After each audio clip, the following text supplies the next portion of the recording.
नमस्कार, welcome to the bottom line live with me Jyotsna Sharma. आज फिर से हाजिर हूँ आपके सामने नए डिस्कशन के लिए, नए डिबेट के लिए। टीवी एशिया का ये स्पेशल फीचर जो है आप सभी को पसंद आने लगा है, हमें अच्छे रिव्यूज़ मिल रहे हैं और आज फिर से करेंगे हम बहस एक नए टॉपिक पर। उससे पहले चलिए आपको ले चलते हैं उन खबरों की तरफ जो जुड़ी रही हमारी कम्युनिटी के साथ in the news.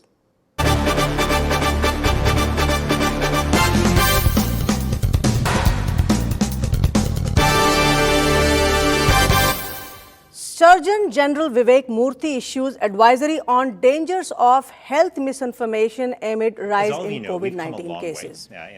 Surgeon General Vivek Murthy has issued a warning against health misinformation, saying that falsehoods spreading quickly online have subjected large number of Americans to avoidable illness and death.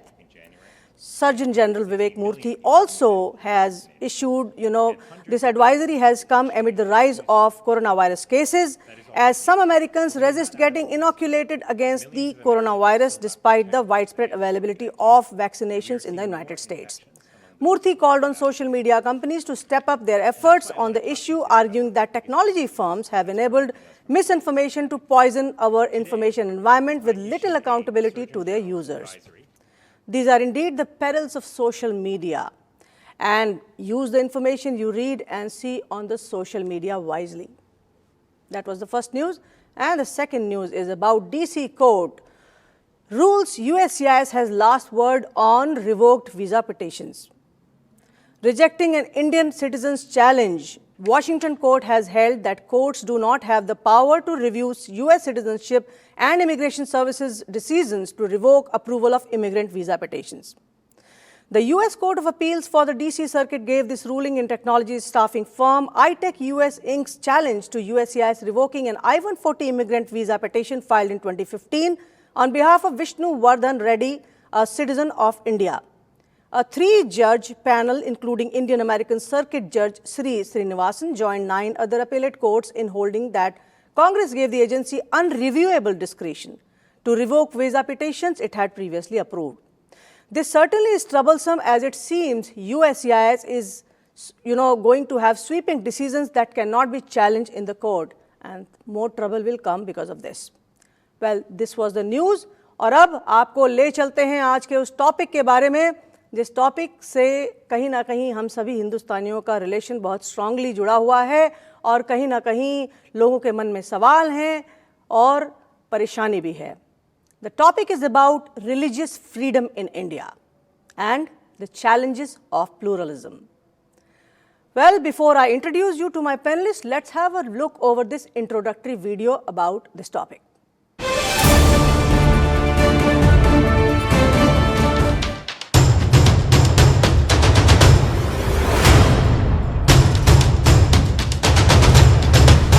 Vande Mataram. जय श्री राम, जय माँ दुर्गा, जय भीम, जय meme, तकबीर, अल्लाहु Akbar. That's the parliament of our country that is known as the supreme legislative body, the temple of democracy. Some governments leverage citizenship laws as a tool of oppression against religious minorities. The United States would be the nosy, judgmental neighbor. Its own house is in complete disarray, but that doesn't stop Washington from judging others. The United States Commission on International Religious Freedom has expressed concern over the continuous decline of religious freedoms in India. News feeds narratives, and which news story gets traction shows which narrative is being pushed. So sporadic incidents involving religious minorities make front-page news, even international headlines. An individual may not be deprived of nationality on racial, ethnic, religious, or political grounds.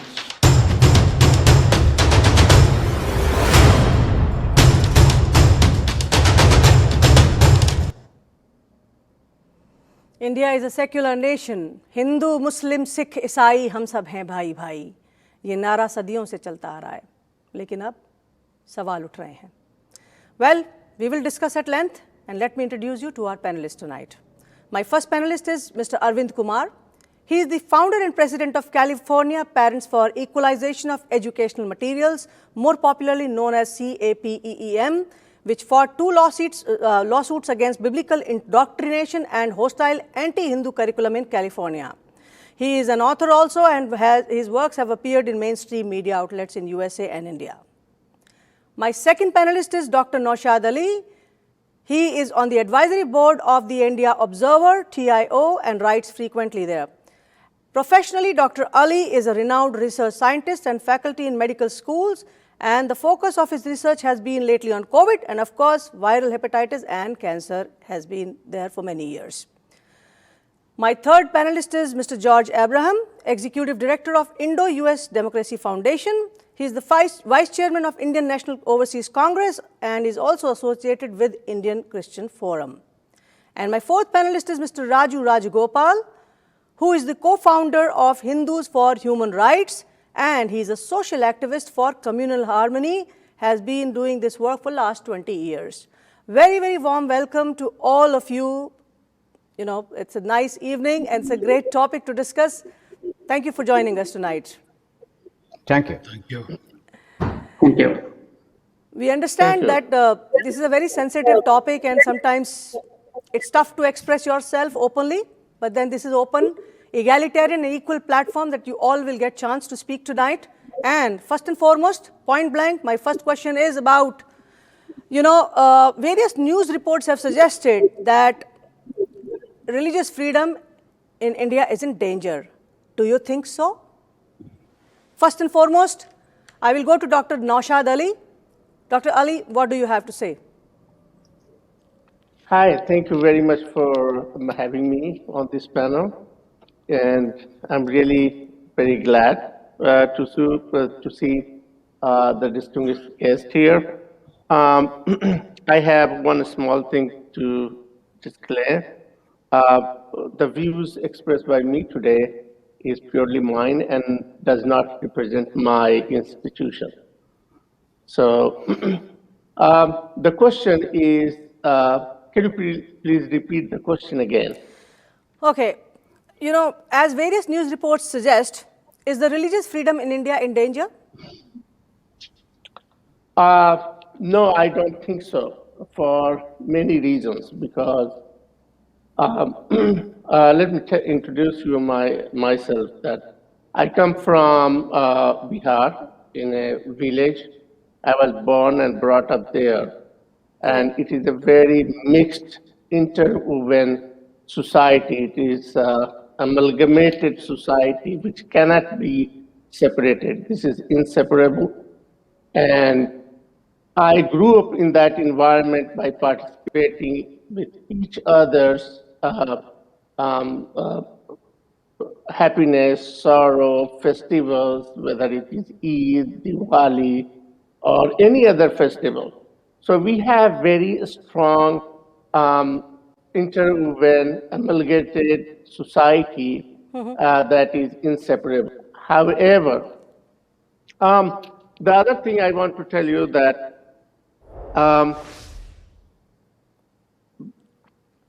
this society practices the freedom of religion given and assured by our Constitution and Article 25 to 28.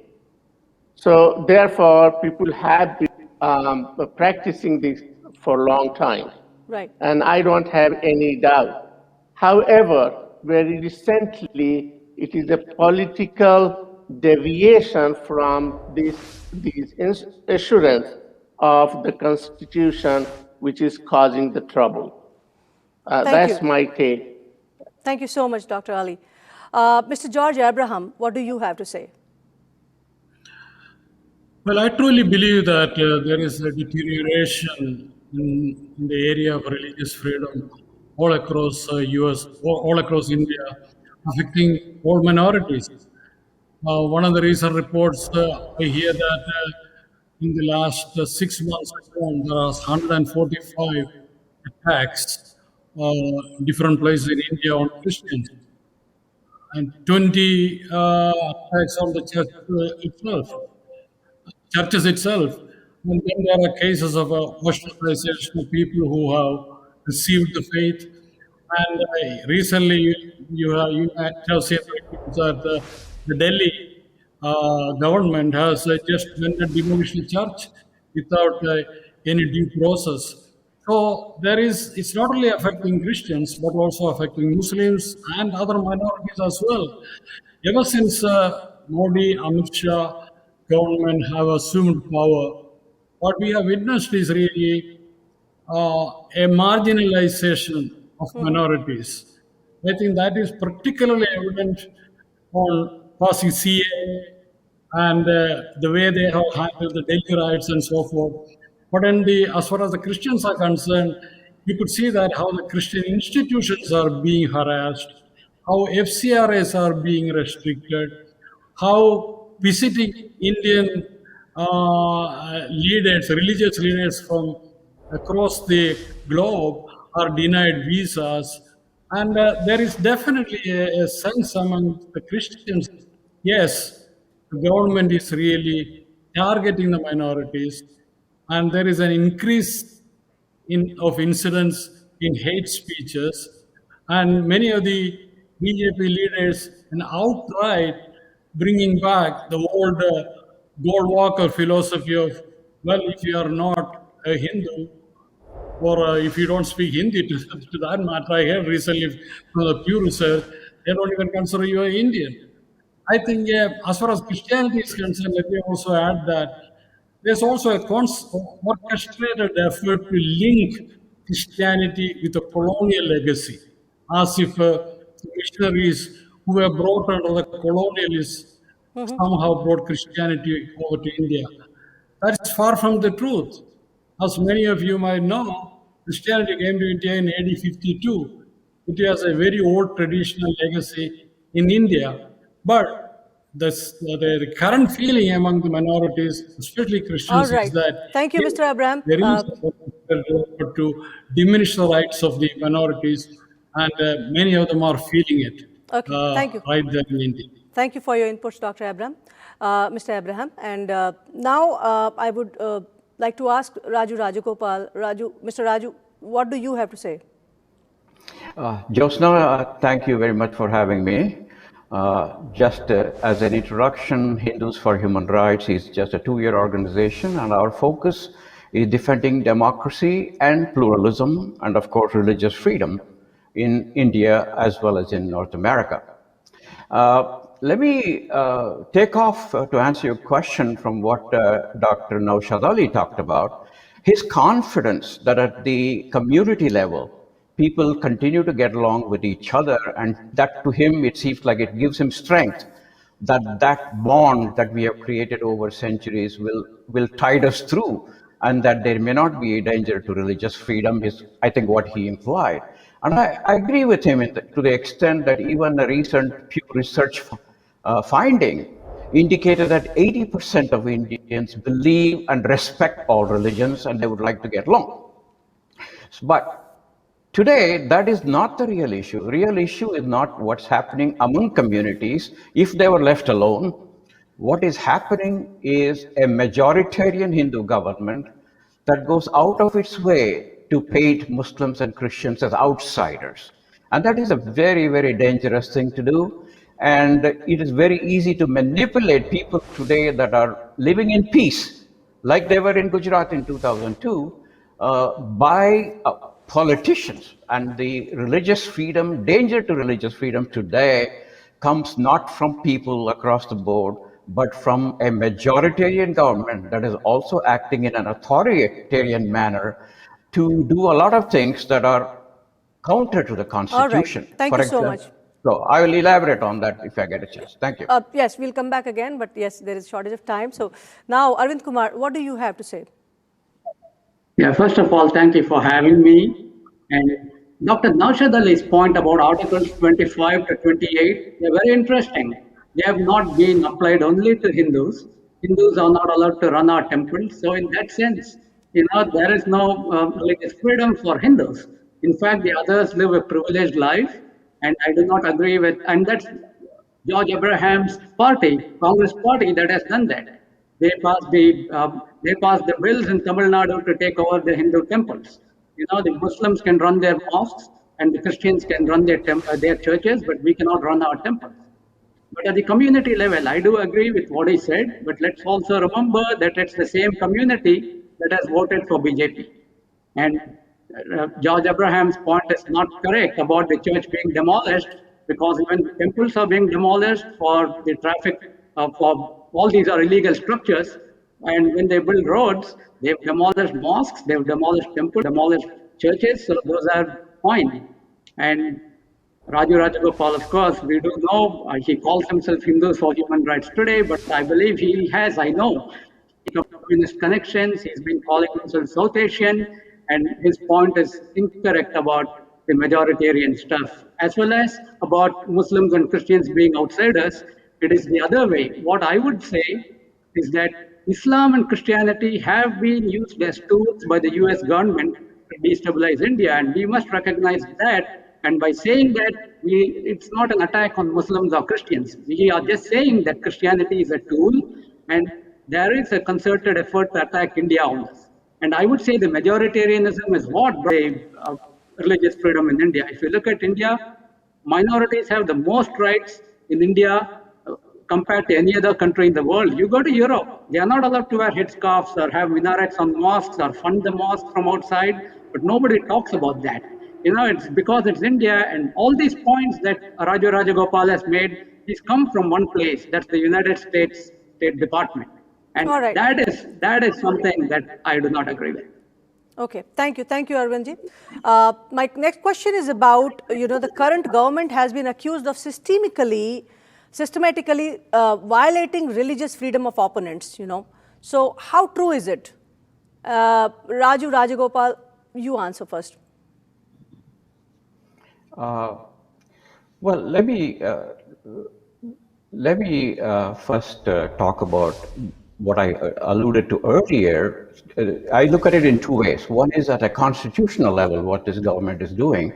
Anti-conversion laws that are operational in about 9 states directly flies in the face of constitutionally guaranteed freedom of conscience.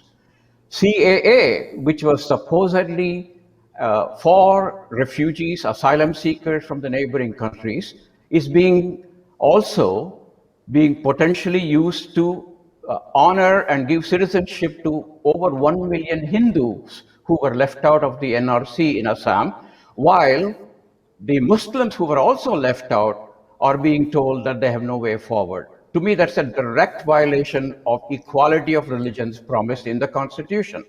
And diluting constitutional bodies. If you look at Election Commission, National Human Rights Commission, all of these have been diluted by this government. Right. So actually, there's a lot going on that I feel makes the minorities Thank you, Mr. Rajagopal. I'll go to Mr. Naushad Ali. He wants to speak as is. So yes, Mr. Ali. Ma'am, just to give you some supplemental idea what I said it is a political drift and political deviation from the original views and original protection of our Constitution, right? And in addition to these provisions, 42nd Amendment also describes and assures the right of freedom of religion by introducing the term secularism, right? Which gives opportunity for all people, across the board, every religion, every caste, creed, to have equal right. The only problem I have looking by all this news and discussion and everything, I wish that all Indians should see people living in India or abroad as Indians instead of Muslims, Hindus, Sikh or Christians. So that's what my view is this.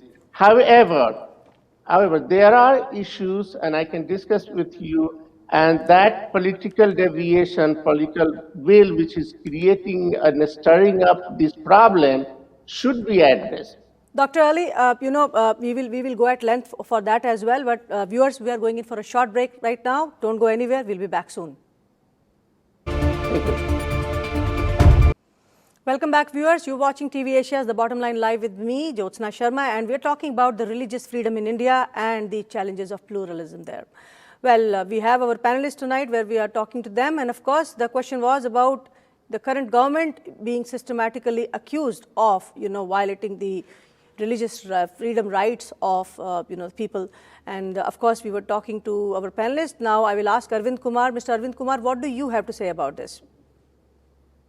Okay, on the point of forced conversions, why should they not be banned? You cannot force conversions. If you look at Nagaland and Tripura, Nagaland, they've actually banned Hinduism and Buddhism. NLFT in Tripura and NSCN in Nagaland, these are terrorist groups and these are Christian groups and they are funded by the American establishment.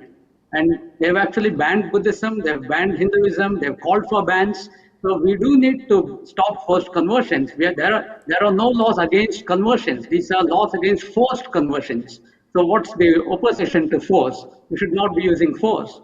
And the Citizenship Amendment Act, that's another American propaganda going on here. Let me tell you the background. Prime Minister Manmohan Singh was actually asking for the law when he was in the Rajya Sabha, because these are families who came during partition of India and they've been in a state of limbo. It's a very sad plight. They've been homeless, they've been living under bridges, in tents, and to solve this problem, this law was formed, this law was created. And all asylum laws across the world are created by identifying either a nationality or religion or race. That's how European Union does it. That's how USA does it. That's called the Lautenberg Amendment when Iran chased out Christians and Jews. So that's what the Lautenberg Amendment is about. That's how the United Nations does for the Syrian Christians.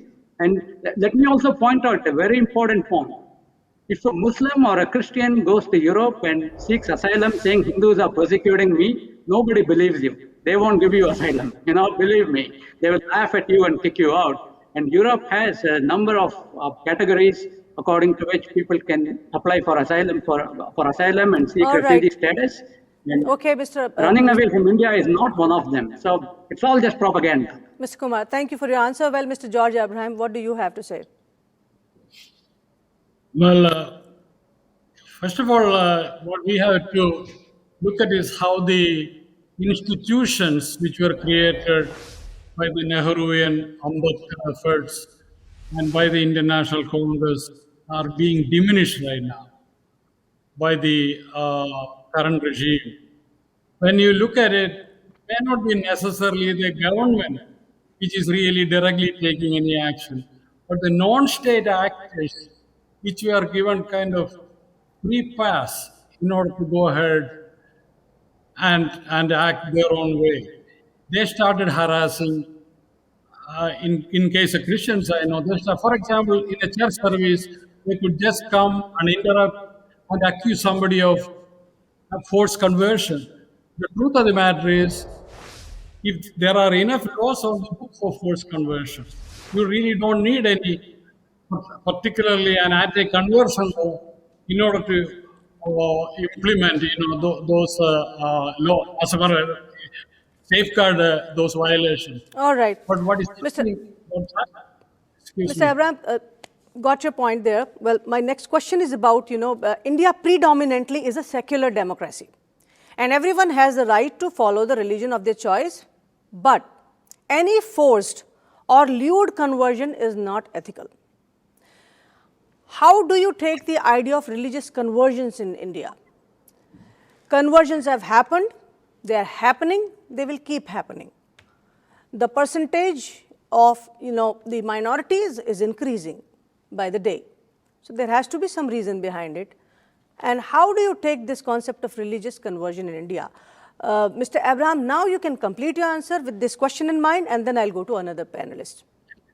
Well, first of all, freedom of religion, right? That is part of the freedom of conscience. Okay, I'm sure my Hindu brothers who are living in this country enjoying the religious freedom in this country. So, in Article 25 and 26 of our Indian Constitution also provide the same guarantee. And also, India is a signatory to the Universal Declaration of Human Rights as well. That also guarantees you the right to choose your religion, right to observe your religion, even right to manifest that in public. This is something, and India is a signatory. So the point, Mr. Abraham, sorry to interrupt here. The point is about conversions when we speak about luring somebody into conversion of religion. Well, Look, the Dalits have been picked up, yeah. primarily. This conversion has happened. If you see, the Dalits have been picked up. They have been humiliated. They say the caste system has, diminished their presence, and they don't have the good living. And that's how missionaries have come to India to, fund them. First of And all, then, my question is about that.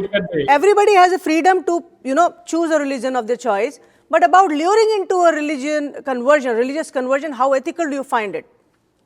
Look, first of all, as far as Christianity is concerned, it has been there for 2,000 years. We are still under 3%. So it is kind of absurd to think that, Christians have gone out and converted a whole lot of people. But what is happening is this. What we have had in India is a feudalistic caste system which oppressed people.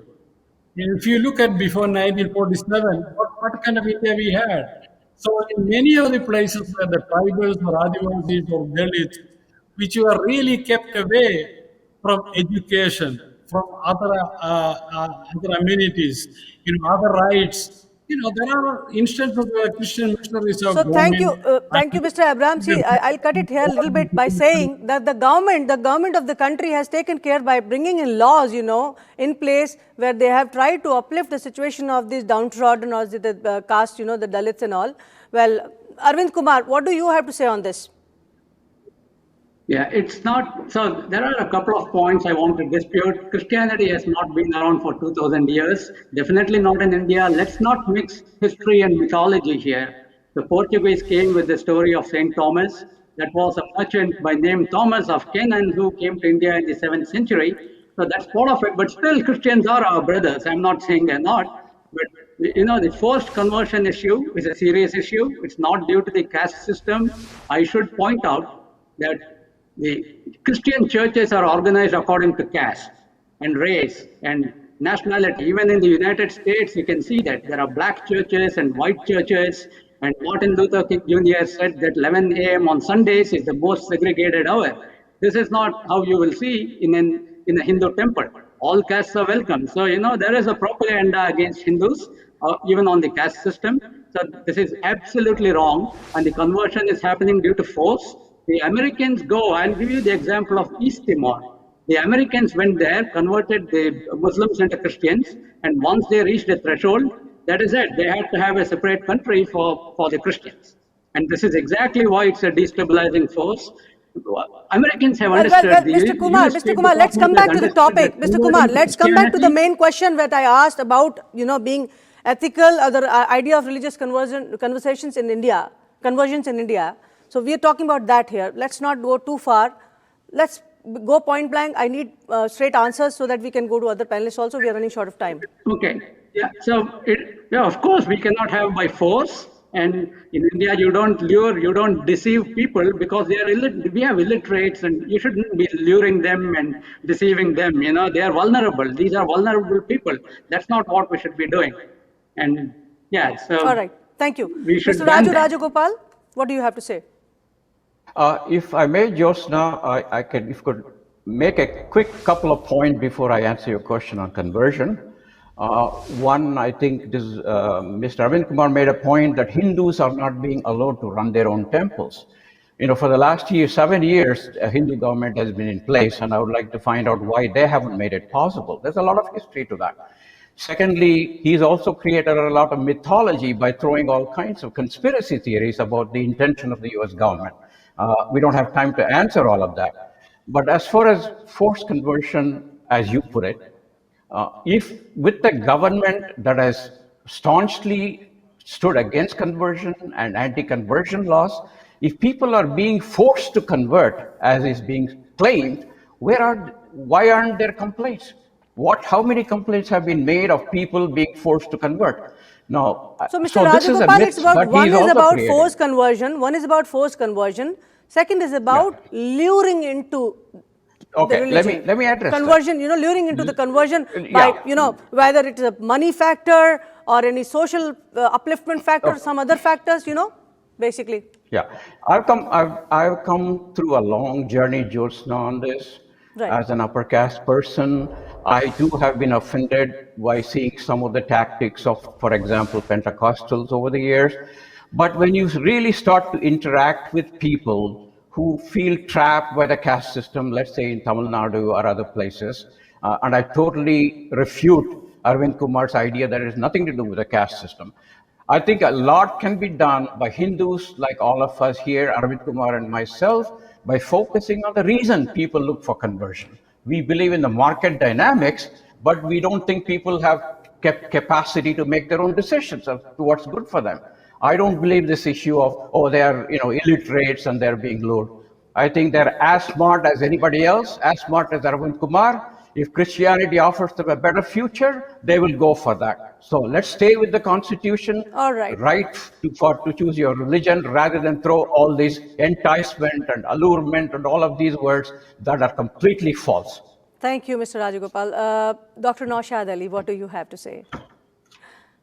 When freedom of religion is bestowed and guaranteed by the Constitution, let the people should choose. It's not the case of just somebody alluring or doing something. Let me tell you that we live in a global village. People are well informed, and there is no question that you can go and especially convert people on the basis of money or anything. There, people are very smart in this. So in the medical field, what we do is that when you try to give a new medication for clinical trial, you take informed consent, right? So conversion is still a wrong concept, and anti-conversion bills are very wrong concept. People should give their informed consent, adopt new religion, whatever they choose to want, whether it's a Hinduism, Islam, Christianity, and whatever. I, as a person, I don't have to go to DM and then ask that, okay, I am going to adopt a new religion, and then that person, that DM will decide my future and my faith, right? This is a deliberate violation of the existing laws. All right, thank you. Dr. Ali, I'll ask you one more question. It's about, the cow slaughter when you speak about. What do you say to the proposals on banning cow slaughter? Do you agree this amounts to, as its opponents claim, that controlling the food habits? Look, Muslims in India have been living for a long time with Hindus. And Right. from Mughals up to now, Muslims have demanded to ban cow slaughter, right? And this is not a part of Islam that if I do not eat cow meat, I will not be a Muslim. So Muslims are very comfortable on this aspect.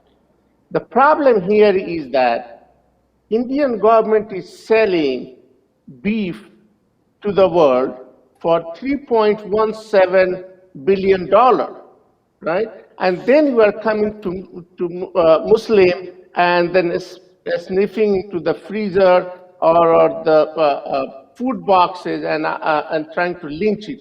This duality is issue and a problem. It's inhuman behavior, and it should never happen. Okay, So thank you, Dr. Ali. please here, one more thing I want to point out, that if you go to quint.com, they have listed 113 people who have been lynched in the name of cow. I don't want to be lynched if I go from here to there and obey in the name of this, because of the cow vigilante want to dictate my food habit. All right, thank you. Mr. Arvind Kumar, what do you have to say about this? Okay, before I deal with the cow slaughter issue, I was accused of conspiracy theorizing. I would like to address that.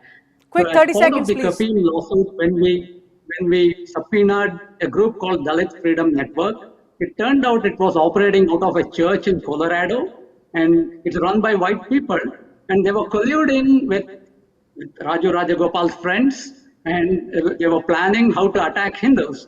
So, there is no conspiracy theory. And one of the people who was part of that group was a Republican congressman by name Trent Franks. He was involved in that church. So I have the subpoenaed emails. I can share them with you if you want some time.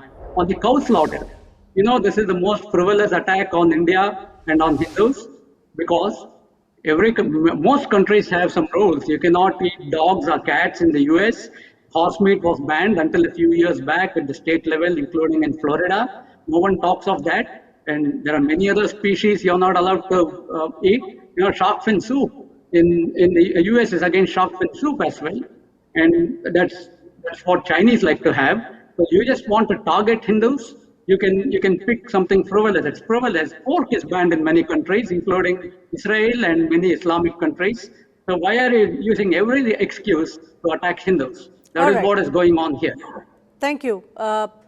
Mr. Abraham, what do you have to say about this? I will come to Mr. Abraham to you, but we'll have to go in for a short break right now. Viewers, don't go anywhere. We'll be back soon. Welcome back, viewers. You're watching TV Asia's live and exclusive, The Bottom Line Live with me, Jyotsna Sharma. We are talking about religious freedom in India and the challenges of the pluralism. And Mr. George Abraham, yes, now it's your turn to answer back to the question that I was asking, about the cow slaughter and how do you take it that it's about, inflicting the food habits of the people, basically. Mr. Abraham, you are on mute, actually. All right. Yeah, before I answer that, let me have a comment on what Mr. Kumar said about the Christian legacy in India. Okay, what he is doing is nothing but peddling RSS propaganda here. Okay, this is really a sad story, especially with a group of Indian Americans, who really now joining in this effort to to really denigrate a religion which has been very much part of Indian history and Indian legacy. But anyway, as far as the slaughter is concerned, I come from Kerala and people have been eating beef there for quite a long time. And people dietary habits should be changed right now because of religion. That is a question I think we should really ponder very much. But on the other hand, there are restrictions all over the world. And here I noticed that Hindus definitely promote vegetarianism. They have the freedom to do that. Why don't the other religions have the same freedom to be exercised like in India? It looks like many of the people like Kumar want to have it both ways. They want to have their freedom here, their minority rights anywhere you go, but want to, of course, oppress the minority rights there in India and also diminish Thank you, Mr. Abraham. Mr. Rajagopal, what do you have to say? Jyostna, if I may, I would like to first make a comment that Mr. Arvind Kumar made an outrageous statement, bordering on libel, accusing me of some conspiracy to attack Hindus. And I completely object to that, and we should take it online separately. But I want to put on record that what he said is completely outrageous, and I object to it. As far as cow slaughter is concerned, I would like to answer that. I will come to you. Arvind Kumar will come to you. Let him finish first. Yes. Let me finish. Mr. Rajagopal, you finish first, please. Yes. As far as cow slaughter is concerned, I feel it's just part of the pattern. Where we talked about the CAA, which excludes Muslims in Assam. We talked about all these conspiracy theories like love jihad and other things going on.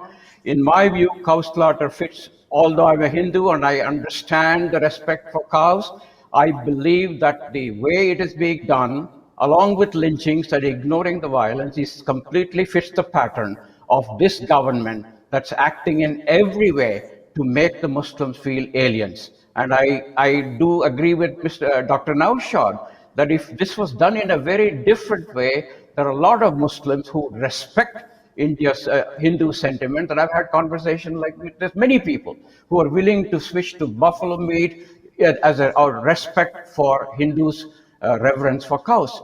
But Thank that you. is not the kind of solution this government is looking for. All right. Thank you, Mr. Rajagopal. Yes, Arvind Kumar, what is your counter? Since I've been personally attacked, I would like to respond. First of all, on Christianity, I should tell you what Malcolm X said. You know, Malcolm X and many black people quit the Christian church because they saw it as a white man's tool. So it's not me making some statements against Christians, so it's not RSS propaganda. I'm not RSS. I don't even know what their position is. And the point on St. Thomas did not come from them. It came from a Canadian person who moved to India. He researched it, and the Archaeological Survey of India came up with this point about St. Thomas. On Mr. Raju Rajagopal, it is true, when we subpoenaed the Dalit Freedom Network, it was run by white people, and Malcolm X used to describe this. You know, you use Uncle Toms to attack your own kind, and that's what is happening. You use a Chinese Uncle Tom to bring down China. So you are being an Uncle Tom by pushing the US State Department propaganda. Let's not go personal there. Rights. Arvind, let's not go. Let me talk about Hindus for human rights. Right. Okay.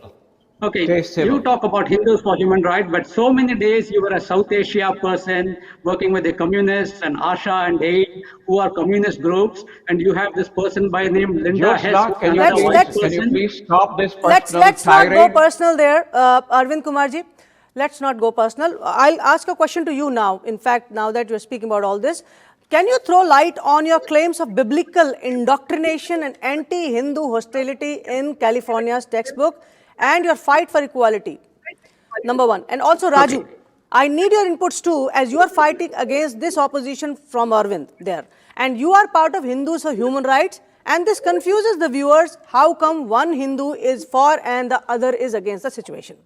Now, Arvind, first you, and then we'll go to Raju Rajagopal. Okay, I want to point out the California standards and the framework document, they explicitly say that the Exodus took place in the 11th century. In one of the textbooks, it says that while tending sheep in Egypt, while tending sheep in Egypt in the year 1290 BC, Moses heard a voice and saw a bush burning. And in the year 1290 BC, he received the 10 commandments. That's nonsense. If you are a scholar, you should be asking who really wrote the 10 commandments, not assign a date to a paranormal event. And you know, the atheists joined us in this. The atheist lawyer Michael Newdow, who fought the pledge case, who fought the case on one nation under God, to remove the word God in the pledge, he was our lawyer. So I'm not making this up. You can go look it up.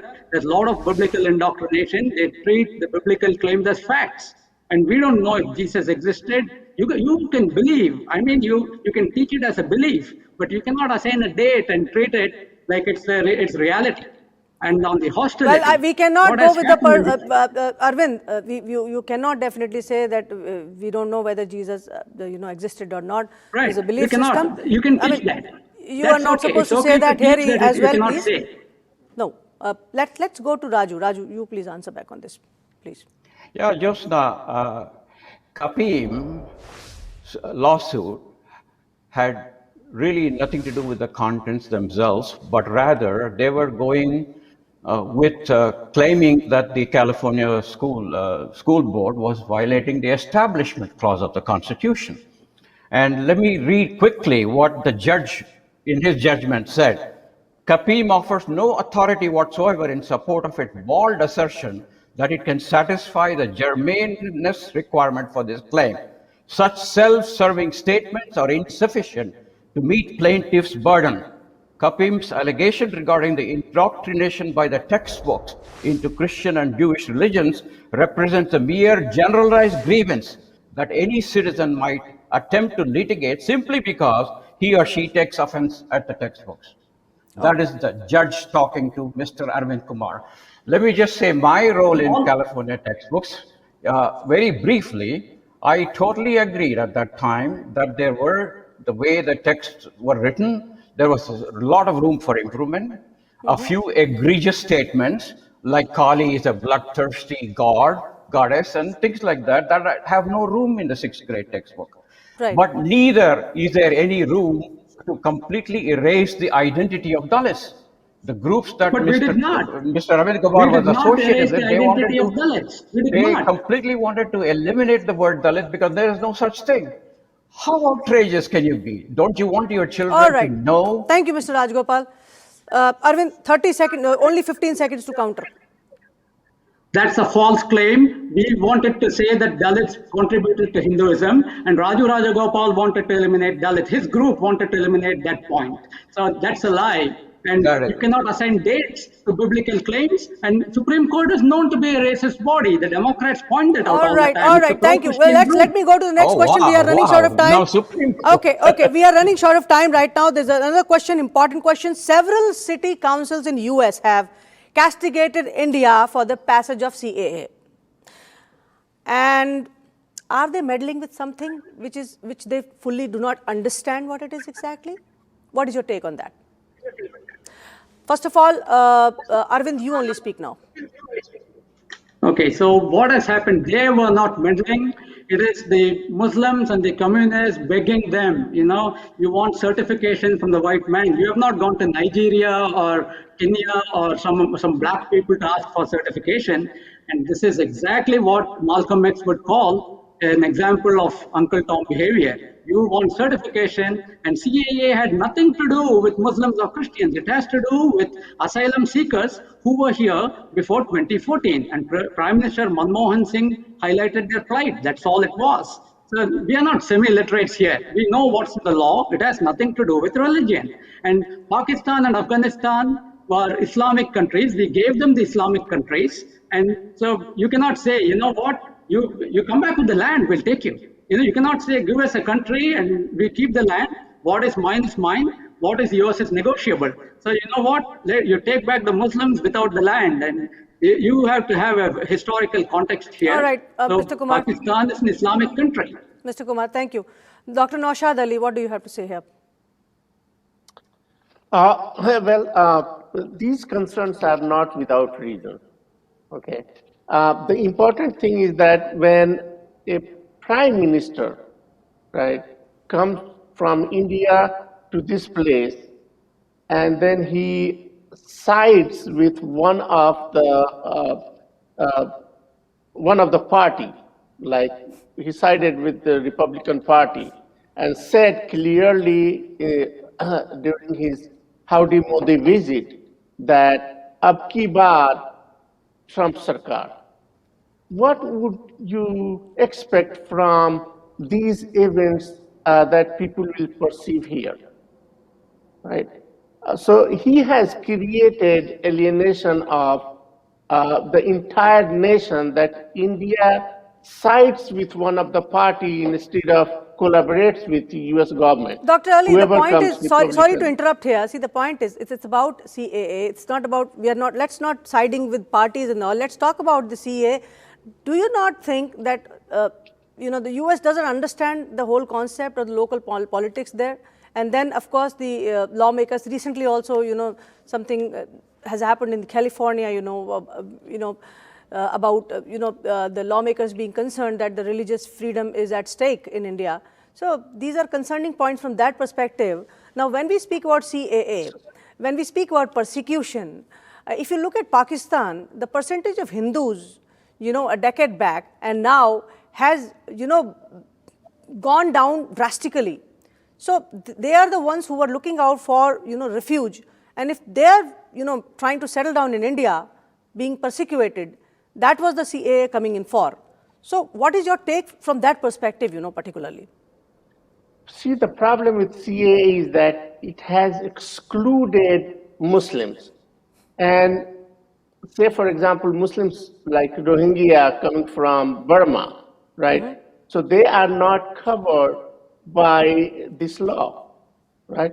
This is a clear discrimination and violation of freedom of religion, freedom of nationality and citizenship. Okay. Thank you, Mr. Ali. Mr. George, actually we are running short of time now. Mr. George Abraham, what do you have to say?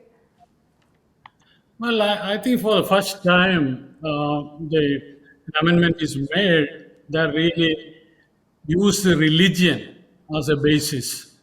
I think that itself was a violation of the spirit of the Constitution, which was created by our great founding fathers of modern India, like How do Nehru and you, sorry to Ambedkar. interrupt there, Mr. Abraham, And, how do you it's say quite the government obvious is, this law no, how do you what say this law that the is government intended is for. using the religious, And this no, definitely has spread Mr. Abraham, fear sorry to cut in the you. northeast area, because I you think he's do not not hearing know me. how this law is going to be applied. But anyway, for the first time, we really ventured into an area where religion became a basis for a Mr. particular Abraham, law. I think that Mr. is really Abraham, sad. how do you say that A religious is the really basis of this tragedy government? for How are you our saying model saying constitution this? and also for the Okay, republic. I think he has lost his audio. Anyways, Mr. Rajagopal, what do you have to say? Well, We are running short of time. 30 seconds, please. I'm going to make it very simple. 19 lakh people were left out of the Assam NRC. About 12 million were Hindus and others, and the others were Muslims. All are supposedly undocumented. So when the government says CAA will be a way that the 12 million Hindus and others can get citizenship, but the Muslims who are in exactly the same position as illegals will not be able to do so, then CAA is clearly based on religion, which violates the Constitution of India. And that is what it's about. It's nothing to do with the asylum seekers genuinely coming from Pakistan or Afghanistan. Nobody is against that. All right, thank you. But the idea of using a backdoor to legitimize Hindus while not legitimizing Muslims All right, thank you. is a violation of the Constitution. Thank you so much. Last question, sharp answer I need on this. The question is about, are you for or against Uniform Civil Code?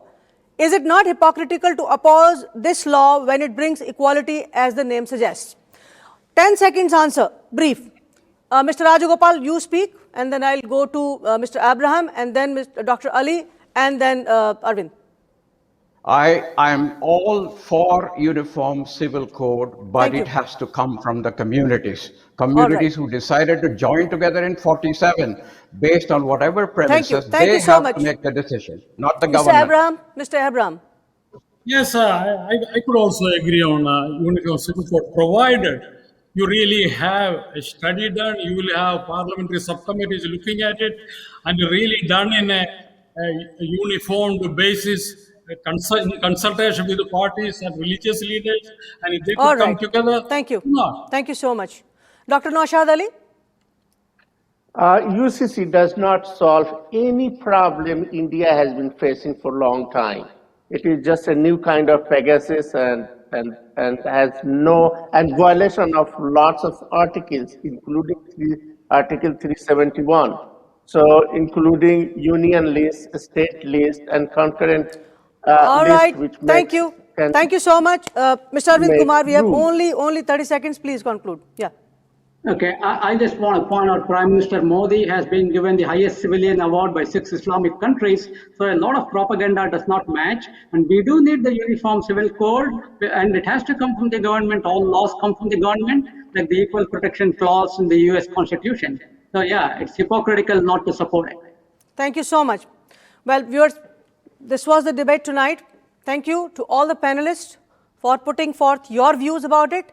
And of course, about the bottom line, when we speak about the religious freedom in India will stay there. People will follow the religion of their choice because India is a secular country. But yes, any forced conversion, any lewd conversion, any political agendas on the religious lines are something we have to think about, and they would always be opposed from one point or other. You have to live liberally, you have to respect the other religion. That is how a country can flourish. That's our take tonight. We'll meet you next week again. Till then, thank you. Stay blessed.